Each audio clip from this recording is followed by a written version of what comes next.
On September 1st, 1939, Germany started the Second World War by invading Poland.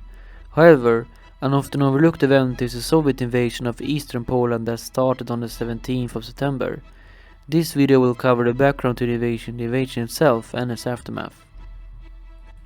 In the end of August 1939, Germany and the Soviet Union signed the Molotov-Ribbentrop Pact, a non-aggression pact where Hitler and Stalin agreed to split up Eastern Europe between themselves. Poland was to be split between Nazi Germany and the USSR. On the 1st of September, German forces began invading Poland from the west. The Polish defenders were pushed eastward. By September the 14th, most of western Poland had fallen. The situation looked dire for the Poles, but it would soon become much worse. At this time, the Red Army was preparing for an invasion of Poland from the east. However, the Red Army was in a bad shape due to Stalin's purges a few years before. Stalin also wanted to wait to see how the Western Allies would react to the German aggression before making his move. Also, the Soviet propaganda would need to make necessary political justifications for war. The safety of Ukrainian and Belarusian minorities in the east of Poland, cut off from the Ukrainian and Belarusian Soviet republics since the 1920s, was used as an alibi for intervention. The USSR claimed that the Polish state, weak and almost collapsed from fighting with the Germans, could no longer protect its Ukrainian and Belarusian minorities, so the Soviet Union had to intervene to protect them. They also claimed that the Belarusians and Ukrainians were oppressed by Polish imperialists and capitalists and wanted to be liberated by the Soviet Union. Stalin was also worried that an unexpectedly fast German advance would conquer all of Poland before he could make his move. Regarding the state of the Red Army in September 1939, Soviet units lacked the necessary equipment and communications and logistics were poor, and the hasty mobilization had yet not gathered enough troops to the front. On paper, the Soviet invasion force consisted of more than 450,000 men, perhaps even a million, supported by 3,700 tanks and 2,000 planes and special NKVD border troops and sabotage groups. They were split in two groups called fronts, the Belarusian front commanded by Mikhail Kovalyov operating in the north, and the Ukrainian front commanded by Semyon Timoshenko operating in the south. This was the context for the Soviet invasion that happened on the morning of the 17th of September. On the other side of the border, the Polish defense of the eastern part of the country was in a poor condition. Both men and equipment had been transferred from eastern border units to the west as the Polish army there desperately needed reinforcements. Technically, the Polish army in the east was made up of 450,000 men, but many of these were unarmed or reservists. Artillery and tank guns and planes were also scarce. The Polish border troops, POK, made up of around 12,000 men, albeit with little artillery and anti-tank equipment, took the first blunt of the attack. The Ukrainian and Belarusian fronts advanced in the north and south respectively. The heavy Pripyat marches in the center were difficult to advance through and the Soviet troops avoided large-scale operations in that area. As the Polish defenders were taken by complete surprise by the sudden Soviet invasion, some even thought the Soviets were coming to fight together with them against the Germans. The Polish army officer Stanisław Matkowski, who was stationed at the Soviet-Polish border at that time, stated, "We were completely disoriented. We had no idea about the Ribbentrop-Molotov Pact. We did not know if they, the Soviet army, were coming to join us in our fight against the Germans, or if this was a new attack. When we started to fight and the Soviet planes started to drop bombs on us, it became clear what was going on." The Soviets rushed across the countryside and quickly captured Vilnius on the 19th. Polish forces were scattered and without connection to central command. Some units tried the best they could to retreat in the south into neutral Romania, Hungary and Lithuania.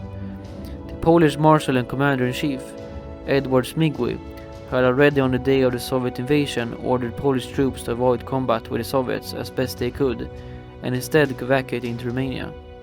From there they could transfer to France and fight on. However, due to cuts in communications, not all Polish units received these orders and so continued to fight.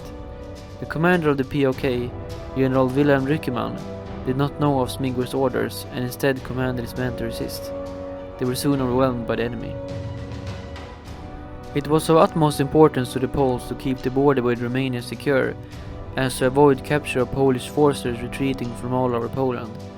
By the 17th, the German forces had advanced further east, capturing Brest where they met Soviet forces a few days later. Officers from both sides congratulated each other and held a joint victory parade. On the 20th of September, Soviet forces had advanced considerably into southeastern Poland and were posed on an attack on the major city of Lvov. Meanwhile, in the north, the battle for Grodno had begun. Grodno's defenders would hastily assemble Polish reserve units and even Boy Scouts using Molotov cocktails against Soviet tanks. The defense allowed for some time, even temporarily repulsing the overconfident Soviets. But Grodno fell on the 23rd. Soon afterwards, the Soviets gathered 300 POWs and civilians from the town and executed them. In the south, Lvov, besieged by both German and Soviet forces, finally surrendered on the 23rd to the Soviets. Further north, General Rückemann's forces were on the retreat, trying to join the fighting still going on further south. But his troops were exhausted and demoralized after constant defeat. Nevertheless, Rückemann was determined to achieve a military victory to increase the morale of his troops. On the 28th, he ordered his men to lay an ambush for Soviet units outside the town of Shatsk. Taking the Soviets by complete surprise, his men managed to rout the enemy and temporarily recapture the small town, earning the Poles one of few but nonetheless morally important victories against the Soviets. In the following days, most of his men would join other fighting units.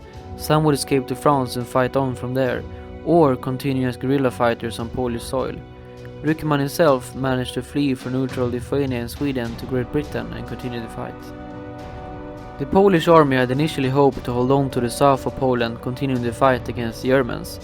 They could be supplied by France and Great Britain from Romania, while France would invade Germany from the west. However, the Soviet invasion put an end to these plans as the situation became hopeless fighting on two fronts. The decision was made to escape from Poland with as many troops as possible. In the end, 120,000 men managed to flee from neutral Romania, Lithuania and Hungary. From there, they would transfer west and fight on as a part of the Allied armies in Europe until the end of the war. All in all, the Soviet losses during the invasion were moderate, with at least 3,000 dead and 10,000 wounded. The Poles lost 7,000 dead and 20,000 wounded, and as many as 300,000 soldiers were taken prisoner.